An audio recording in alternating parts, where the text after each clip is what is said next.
Hey y'all, this is Chris with Paz Lifestyle again. Thank you for watching this video, and today we're going to go into how can you catch HIV.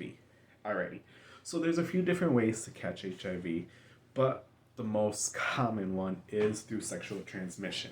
And the way this happens is if one HIV positive person who doesn't know their status or hasn't started HIV medication sleeps with someone else and they pass it through anal fluids, vaginal fluids, semen,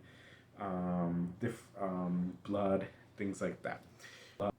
But unfortunately, if you don't get tested, you won't know your status, which means your viral load of HIV will be high and you can easily transmit it to someone else. That's why it's so important to get tested for HIV so you can start medication, bring your viral load down, and become undetectable. Anywho, so some more ways you can catch HIV are if you work in the health field or if you're even walking out in the street and get stuck with a needle.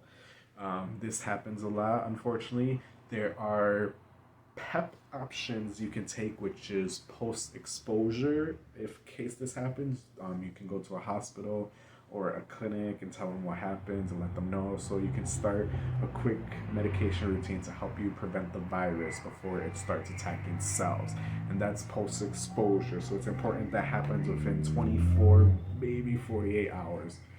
But then you also have organ or blood transfusions. Now, this was more common back in the 70s, 80s, and 90s and less prevalent now, but it still does happen.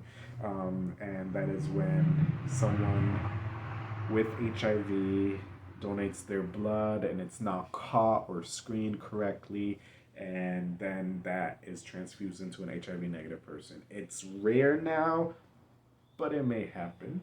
Anything's possible, sadly, but it used to happen back in the day.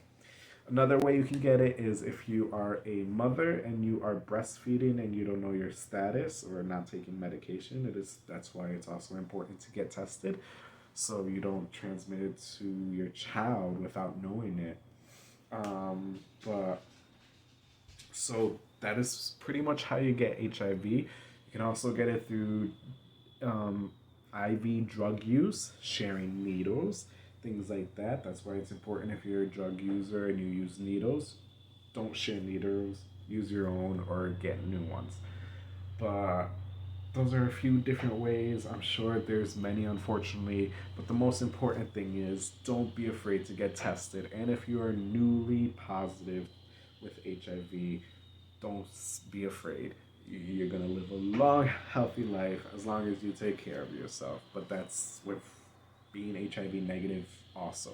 And it's important to talk to your doctor about starting antiretroviral medication for HIV, which will keep your CD4 count up and your viral load undetectable, which will prevent you from passing it on to your sexual partner. And if you are sexually active and you are HIV negative, talk to your doctor about starting PrEP. Or if you have been exposed to HIV, talk to your doctor about taking PEP, which is post-exposure. PrEP is for sexually active people, and it'll help prevent HIV if you sleep with someone who's positive, not knowingly, and the virus enters your system.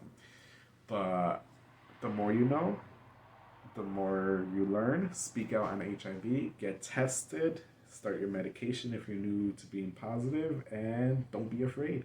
Thank you for watching.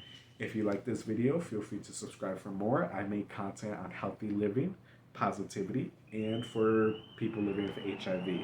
You can follow me on my social medias.